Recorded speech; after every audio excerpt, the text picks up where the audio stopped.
Hello, everybody. My name is Dr. Derek Anong, and I would like to welcome you to the 2021 Gene Harris Jazz Festival. Our continuing mission is to support the comprehensive music education at Boise State University and to provide enrichment opportunities for our community and schools. This is only possible through the support of our patrons, community, and university. So thank you all for empowering us. Today, on our interview series, I'd like to welcome one of our own residents of the Treasure Valley. We're incredibly lucky to have here one of the most exciting piano voices in the country. Pianist, composer, and educator Alex Sjobeck has showcased her unique improvisational voice through 3 full-length albums, numerous recording dates, film scores, workshops, and tours. Alex began her career at the Manhattan School of Music in New York City and went on to study and then teach at the University of Northern Colorado, where she won a Downbeat Award for her work with the Northern Colorado Voices. Currently on faculty at Boise State University, Alex combines the intricacies of pop music, modern jazz, and traditional jazz into a jigsaw puzzle of post-impressionistic groove and enthusiasm. I am honored today to welcome Alex to our interview platform. Hello. Thanks for having me, Derek. Yeah, so exciting for you to be here, even if we are remote and maybe we're 6 miles apart. So the delay won't be that high today. But I'm really excited to talk with you a little bit about some of your experiences and your ensemble, and I know our listeners are really excited too. So the first question that I'm asking everybody is pandemic. How has it changed your life? What are you doing to stay busy or cope? What's going on with you? Yeah, so it's actually been a big time of growth for me musically, surprisingly, because of course everything is changing in musicians' lives right now as we continue through this pandemic.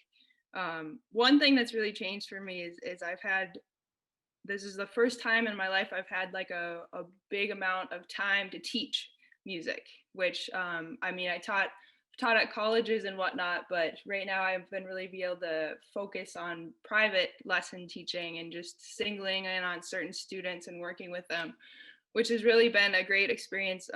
I've always just valued teaching so much just because you get the opportunity to share your knowledge that you've accumulated with all of the places you've gone with people, and especially with kids, because they're so curious and they challenge you as well, and adults too. I've had a lot of adult students I've really enjoyed teaching, and they this the process of teaching, and you get to share knowledge, but they also get you thinking. Sometimes your students challenge you, so I've grown as well as musician by teaching over the last, I guess, almost year now that I've had more time. So that's been great. And then I've also hopped on the train of getting a home studio of sorts set up, which I know has been, yeah, super common for musicians right now. And that was relatively new to me. I had done a little bit of um, film scoring and film music, but it's been a while, and I guess I've never been the one really to have to dig in and figure out what equipment I needed and set that up. So that has been a huge learning experience, and I've been excited to have that available to me now, that I, of course, will use for years and years to come, having my piano mic set up and my interface and my recording DAW software and everything. So that's been exciting. Um, I guess the other thing during this, I guess you could call it slow time of performances, at least, is just getting to practice for myself, because I kind of have always had projects before. So it's just one project to the next project. But now I really have gotten to sit down and be like, okay, what do I want to practice? What do I want to learn? Where do I want to go? And it's been fun to kind of set goals, or just, I'll just have maybe a thought about a composition, and I'll have the time to sit down and dig into it and write some new music, write some weird music that sometimes doesn't work, but it's cool because you have the time to experiment with it and grow with it, and then you look back, and even if the song kind of ends in shambles because it's like a weird idea you just went with, you still learn so much from it, and you're gonna take that and use it in some way. Awesome. So you said you're doing a lot of teaching right now. So what are some of your observations of how some of your students are handling the pandemic, and what kind of advice do you think you might have for those who are studying privately right now? Just I want to hear your perspective on how you think the students are handling it and approaches you've found to help them. Yeah. um well, I'd say talking about students who are maybe middle school, high school age, it's been a little bit of a struggle for everyone. I can tell just because of the lack of a schedule. Because obviously classes for them are all over the place, hybrid, in person, at least in Idaho, kind of that kind of mix. So they don't have as good of a practice routine, I've noticed. A lot of them are still motivated, but you can tell they're just lacking consistency, which of course is going to happen when you don't have the same schedule every day. So it's really important just to, and I tell this to my students all the time, like if your schedule's weird and you just kind of get lost and you don't know when to practice and you forget to practice, just make a point of sitting down at the piano or your instrument just one time a day. Just sit down. Just, I mean, maybe you need a break from doing your homework or you just got back from sports practice. Just sit down at your instrument and just do something just once a day, even if you only have 5 minutes. I mean, hopefully you have more time, but even just a little bit of time, you'll be so surprised just how much that consistency of just being like, okay, I need to sit down with my instrument at least once a day, no matter how long. It's huge how much that helps. Hmm. And so, what are you finding that how has, I guess the question is, how has the pandemic changed your teaching approach for students, or has it changed the way you're teaching, and how you teach? Yeah, that's a good question. In some ways it has because a lot of times we spend lessons more as used as guided practice, like because like I was saying, a lot of the students I've noticed are struggling with that practice routine. So we've used more of the time as guided practice rather than moving forward quicker and passing things off and whatnot. And it's actually been pretty beneficial, I believe, because a lot of them had good practice routines, but there's always like little things you can do to adjust their practicing that's going to be better for them. So in the long run, once they get back to their better practicing habits, they're going to have this knowledge of how to practice more, and it's going to be more beneficial to them. So I'd say that that's kind of the biggest thing I've noticed is adding that into lessons. Yeah, I've definitely noticed that too, that um, when we're in person, it's easy to just model. Um, and now that we have to do remote and things like that, that the guide, you can get more specific and talk about what you're practicing and how you're practicing it rather than just like, did you practice it? Yeah, exactly. So once we go back to, whatever normal is going to end up being, what parts of what you're discovering now teaching wise do you think you're going to keep? Yeah, I mean, definitely, I want to continue doing the guided practice, and I guess the struggle is always finding enough time, right? Because a lot of students will have the majority of my students take half-hour lessons. Ah, So a lot of times it's kind of a little bit of a rush to get in what we need, which is, technique and theory and improv, and there's quite a few things you need to know for music in general, but especially for jazz because we have the theory aspect, and a lot of my students want to learn composition as well. So it's hard to get that all in, but I am noticing that it is really important to take time to teach them how to practice as well. And maybe in the future that might look like maybe like once every month or two we take one lesson just to work on that, or just take like 5 minutes at the end. And I think that's been something I've noticed that's really really helpful, and I want to keep continuing somehow. mhm. So with respect to learning like jazz piano, how what are some pieces of advice you could give to middle school and high school students who may have a background in piano and may be able to play some piano things, but now they want to get into jazz and their director's saying, "Oh, you're in jazz band, you play the piano." Outside of taking lessons with someone who knows how to play jazz piano, what are some of the most important things you think that they should focus on first so that they can become a productive member of a school ensemble? Yeah, that's important. So the first thing, especially if you're playing in jazz band, is gonna be to know how to comp. And to really fully learn how to comp, you got to start with like the general basics. First of all, just figure out the tonics, know where those notes are. And then eventually you'll build to 1 3 5 7. And your band director, no matter what they play, they're gonna help you. They're gonna be able to show you the 1 3 5 7 chords for all the voicings you're gonna need to know.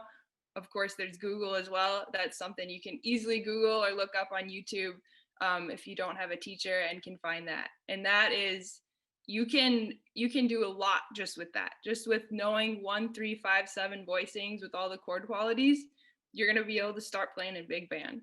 So that's really where you have to start, and you have to know that really well, and then everything builds off of that. So you have to get that down, and then no matter who you are, no matter what band you're playing in, no matter what kind of ensemble, what kind of music, it's all going to sprout from that foundation. So it's super important to get that down first. Awesome. And so then the next level, now learning how to do like more advanced voicings and things like that. How do you teach and how did you learn? Did you learn through a specific like a grip system, or talk a little bit about sort of the next level? You have your 1 3 5 7s, and now we want to play things that don't resemble the chord but still sound like it. Yeah. So I didn't really learn that with one path. I kind of went in a bunch of different ways, and it eventually all came together. Um, but it can be more advantageous to take one path with that if you have a teacher or someone who can kind of guide you along.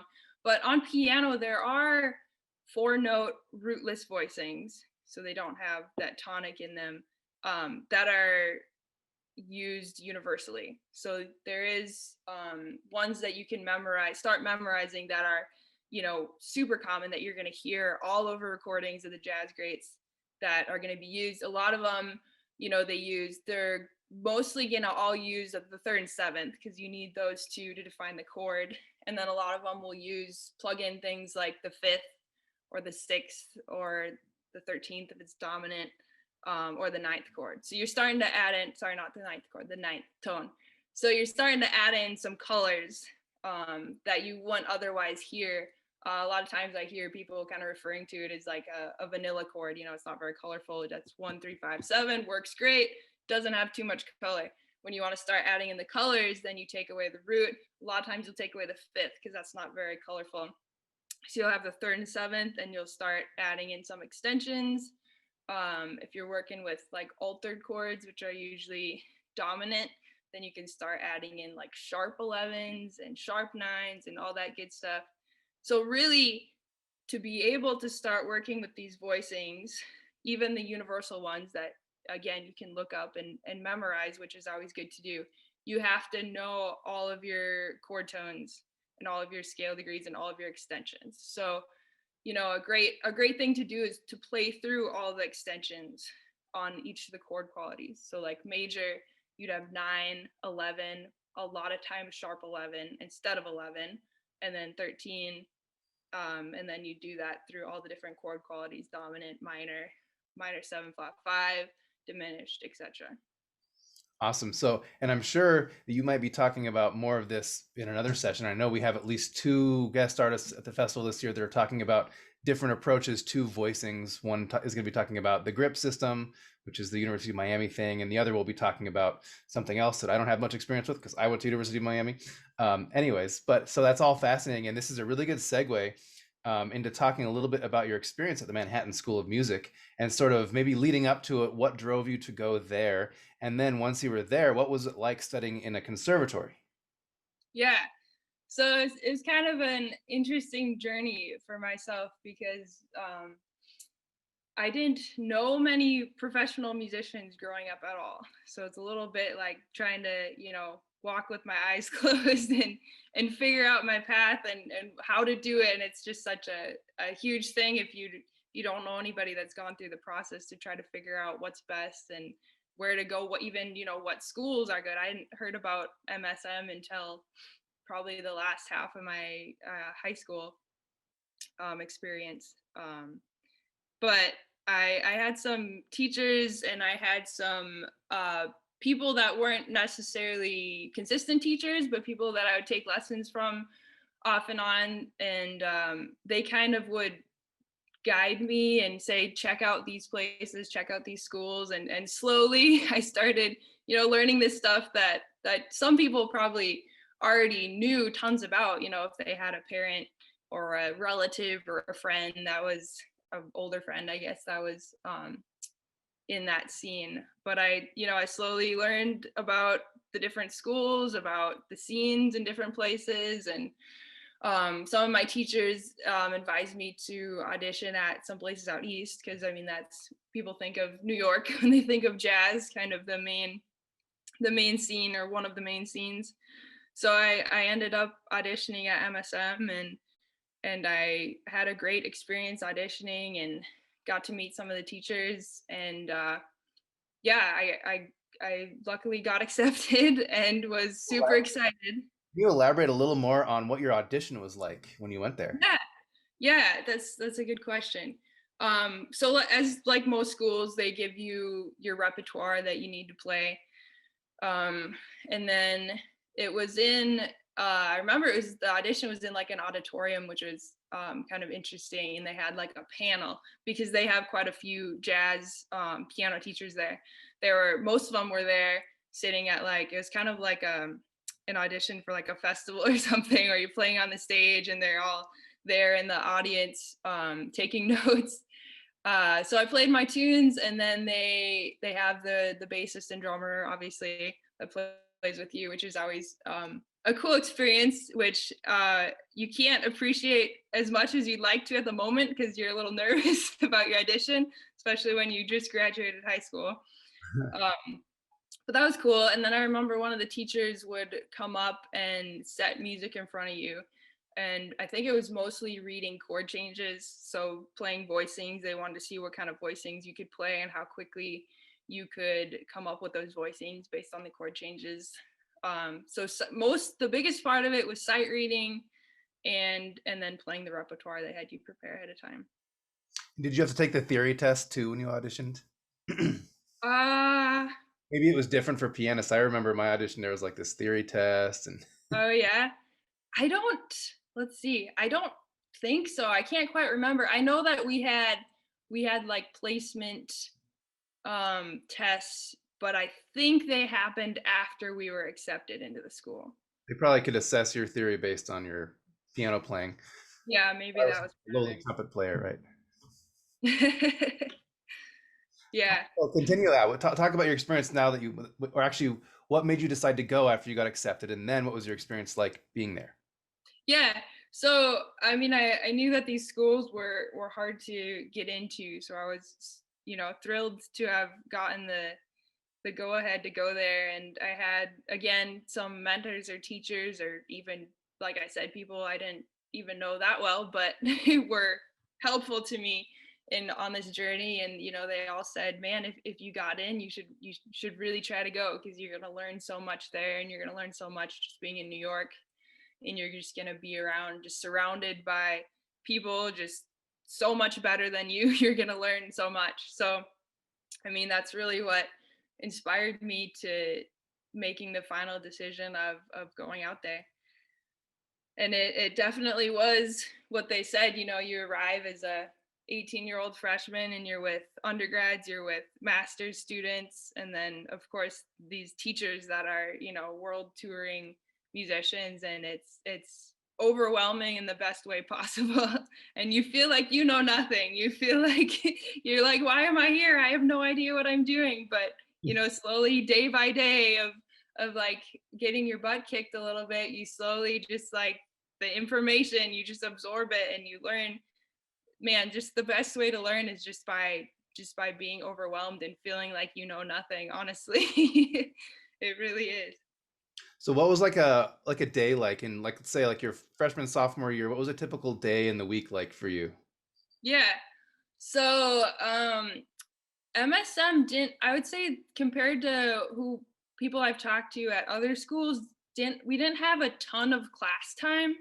And I think that's just because they wanted to make sure we had enough time to practice, obviously. So maybe from what I remember, one or two classes a day I had mostly music classes.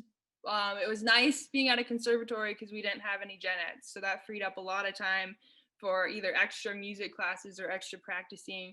The only thing we had that wasn't a music class was a humanities class.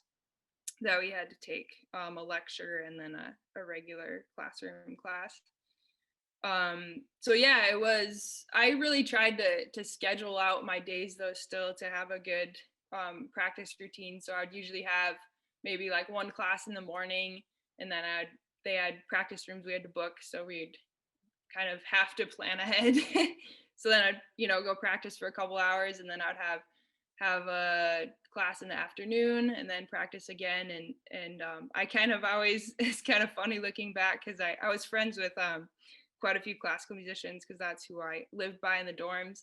And they were kind of known for practicing more than the jazz musicians.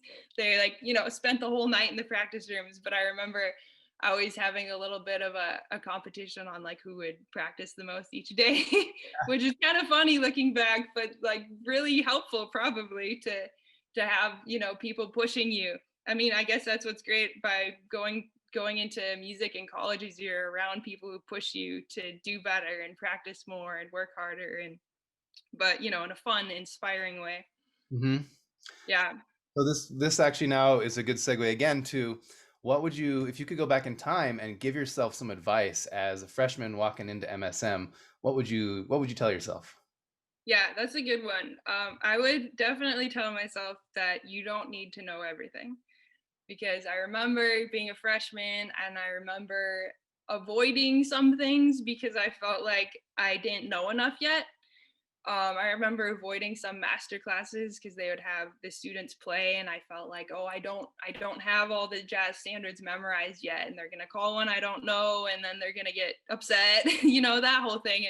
And being in New York too, a lot of your teachers are, they kind of come from the old school way of teaching, and they really are, I guess, blunt sometimes, for lack of better terms, which can be good definitely at times. But when you're a freshman and you already feel a bit inadequate when you're around so many amazing musicians, it's intimidating. But I wish someone had told me, like, and people did tell me eventually, and that's kind of how I got over it. But I wish people had said, man, you don't need to know everything. You know enough. If you got into a music program at a school, you know enough. You are adequate, and you do whatever you want. Go to a jam session. They're gonna call a tune you don't know, but go to it. Eventually you'll find a tune and you'll play with people and you'll learn tons. So yeah, don't be afraid. I love that piece of advice. So then you went to Northern Colorado and you did master's degree and then you taught there. So how was the undergraduate experience like? You weren't an undergraduate there, but how does it differ at Northern Colorado, which is a university, versus the conservatory? How are things different? Yeah, that's a good question. So I know, I mean, first of all, I kind of already mentioned that, but I know a lot of the undergrads at UNC were very concerned with their gen ed classes, and those took a lot of time. Not necessarily a bad thing, because I mean, a lot of that stuff's good to know, and I know a lot of those people, some of them would double major. So if you want a double major, there's no better way. Or some of them would eventually use some of that stuff in their career as well. So that can be good or bad depending on where you see yourself going. Especially if you don't, if you still want to kind of keep your options open and kind of look at different fields and whatnot. You have to realize you can't do that at a conservatory. And if you have other interests as well, then you might want to, look at a university. Um, let's see what else. So Um, let me redirect this now. So yeah. you were an undergraduate at MSM and you gave yourself some advice. And so now you're a graduate student at Northern Colorado and then eventually a teacher. What are some of the challenges that you saw the undergraduates facing at the university versus some of the challenges you experienced yourself at a conservatory? Okay. Yeah. Let's see. I'll have to think about that one for a second. Probably gen ed based. Yeah, I mean that's definitely the first thing that comes to mind. I think honestly, I think there were a lot of the same challenges. I think I guess one difference, again, kind of related to gen eds, is I saw the undergrads at university not practicing as much, partially because they didn't have the time, partially because they the this is kind of a weird thing, but the campus was so spread out. Where at MSM, the dorms were connected to the building. and there were practice rooms in the basement of the dorms. So it's like everything was there, you know.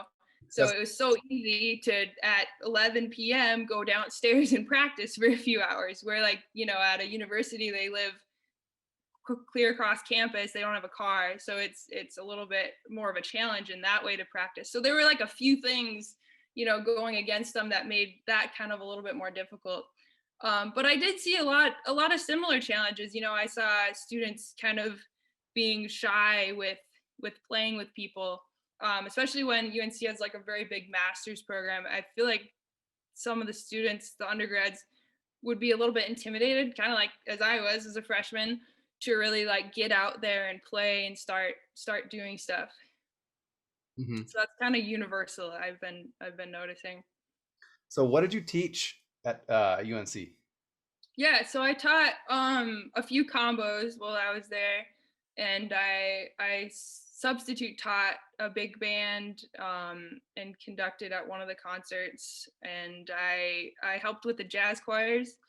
I taught some of them, and I led sectionals and did the piano accompanying um, during rehearsals and at the concerts too. And then let's see, I taught a big band workshop class, which was actually kind of, well, actually we group taught it, which was really nice. So we had a few different musicians on different instruments who were there and helping these undergrads. Most of them were uh, not experienced at all with big band, hadn't played any in high school or anything. So we would pull, you know, common big band charts that people played, and we'd sit down. It was just rhythm section, so it was a rhythm section workshop class, and we got to help them out. And then, you know, in the next semester, so most of them ended up joining one of the actual big bands at the school. So that was a cool class to be a part of. Awesome. And so again, perfect segue. So now we're talking about jazz trio. And so for those who are listening, the concert that you're going to hear later this evening when you see this interview is as a traditional jazz trio, which is piano, bass, and drums. And it's a very special jazz chamber ensemble because it's not, there are no horns, it's just the three rhythm section players. So talk to us a little bit about how that's different and why that's special, for why that holy trinity exists. Yeah. So man, trio with piano is, I mean, I feel like that's like the magic instrumentation to be a pianist and playing. Basically, it boils down to you are the big band. You are all the horns as the pianist, you know? You got the drums covering the rhythm and then the bass obviously, but you have to fill in all the harmony, all the inner voice movement, you know, all the comping. In big band, you know, it's kind of the opposite in big band. You have to really listen to what they're doing. You have to listen to what the horns are doing. Don't step on their toes, you know. You can't comp all over the place, all over them. You do what you can to complement them, you know, where in trio you get to create all of the horn parts and play them on the piano. And you know, most of that's improvised, right? Like on the spot you're creating stuff, and each time it's different, and each time the song is so much different because of that.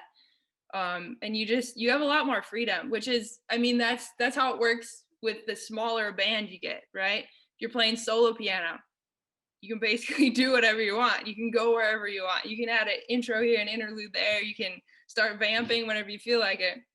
You add the bass player, you know, then you kind of have to take that into account. And if, you know, you can still be free like that, but then you got to communicate with them, which I think is one of the coolest parts of playing with people is having that communication while you're playing and locking in on the spot. And then you add in the drummer, obviously, and that's like just one more layer. Um, but yeah, it's, to me, a trio is like everything good about big band, but being able to play it um, just basically just on the piano, but you still have that drive from the drums and bass, and Mhm. yeah, and you still have that communication with them too. So if you were going to suggest to our listeners your top three jazz trio albums to check out. Oh, that's hard. Basically any Bill Evans album. Well, I I'm would off the say table. Just kidding. California Here I Come is one of my favorites of Bill Evans. Brad Meldau, Ode. Yep. That one I love. That's a, yeah, I've listened to that one more than any album, I guarantee you. Let's see what else. I would say I've like a top three, probably a Oscar Peterson album. Maybe like We Take Requests. He has so many good ones too. But We Take Requests, one of those classic ones. Are you hip to the one with Duke Ellington and Charles Mingus and Max Roach? It's been a second, but yes, That's my yeah, I play the sorry. trumpet, but that's my favorite trio album. Yeah, that's a great one. Definitely, anyone watching this, check out all of them because those are totally different styles too. And especially for people just discovering jazz. If you're in middle school or whatnot, you might hate one. You'll be like, man, Oscar Peterson, this is a little too much swing for me, a little too old school. But then you'll check out Brad Melda and you'll be like, whoa, this is a different world. Like this is awesome. Or maybe the other way around. You never know. Mhm. Keep an open mind. Absolutely. Well, so okay, so now tell us a little bit about you can tell us a little bit about your band and a little bit about the concert we're about to hear. And for our listeners, the concert hasn't been recorded or performed yet since we're doing this interview in February right now. And so she's going to tell us what it's going to be like. Yeah.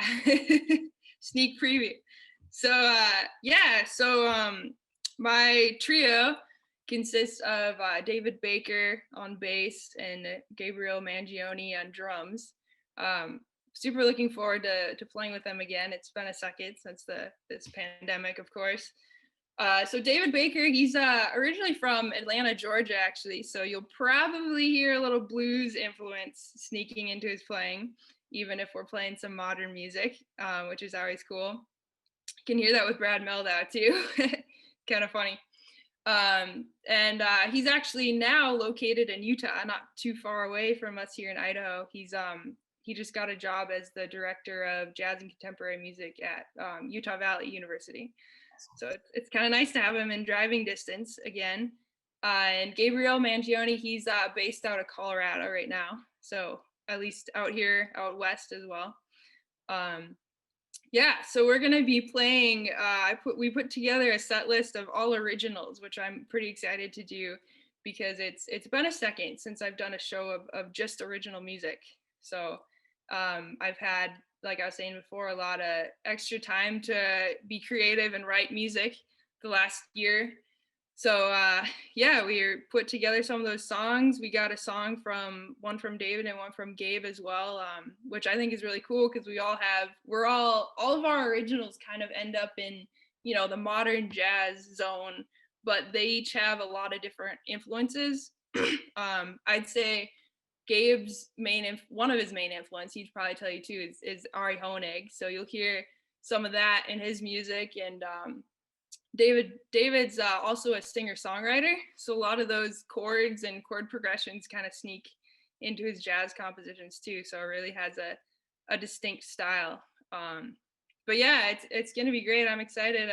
You'll definitely probably hear some of the influences that we were talking about earlier from the top albums. You'll hear a little Brad Meldau influence and maybe a little Bill Evans influence, and yeah, it's gonna be fun. So you mentioned a little bit of blues out of the bass and things like that. What are some other things that our listeners could be keying into during your concert? What should they be looking out for? Yeah, I'd say look out for our communication. It's subtle when you watch jazz musicians, especially if you're not used to playing with people in that way. But look out for we'll just look at someone really quick and we know what that means right away. So pay attention to that. I think that's one of the most unique and special things about jazz is all that communication that happens during music that the audience is usually a little bit aware of, but it's so subtle that you really have to look for it sometimes. Awesome. Well, so what's next on the horizon for you? You got any cool projects in the works? Anything? Any top secret information that you can reveal? No. Yeah, kind of. I actually, funny story, I haven't even talked to the drummer about this yet, Uh-oh. but top secret. I'll let you in on it. I've been actually looking to try to record an album probably for the last year, but obviously plans have changed. So I'm hoping within the next couple months or so I can get that album going, and again it's going to be an album of originals. I've already kind of started putting some of it together, and some of the songs actually we're going to do for the Jazz Fest concert. I'm hoping to put on the album. So Very be a cool. little preview for what's coming. Is there a title yet for this album? Uh, I've gone through a few, but I haven't stuck with one yet. So if anyone has ideas, And where you have 3 albums already, so where can we find those? yeah. Let's see. Some of them are on different places. Most of them are on iTunes. The one though is only in hard copies, so you can either email me. It's just at alexsjobeckmusic@gmail.com. I take a lot of orders that way, or like I say, most of them are on iTunes. So Cool. Awesome. Well, it's been a pleasure having you in our interview today, and we have a lot of really good information that's good for me to hear too. And so I really hope that everyone listening will tune in tonight and check out the Alex Sjobeck Trio, which is going to be super awesome. And if you end up coming to Boise State as a student, that you may have the pleasure of studying with Alex, and maybe we'll get her involved with some vocal jazz soon here too, because she's got that background. But also look out for her with the Faculty Jazz Tet, which is the faculty at Boise State. We'll be doing a concert as well. So without further ado, I'd like to have a sign off. So Alex, thank you so much for coming to this interview, even though you're at home on Zoom and I'm at home on Zoom. But again, I want to thank you and for being a part of the Jazz Festival this year, and look forward to hearing your concert tonight. yeah, thanks so much for having me. And if any of you guys watching ever have any questions about the concert or questions about what I talked about, feel free to shoot me an email. You have my email address now, so don't hesitate. All right. Well, we'll see you around, everybody. Bye.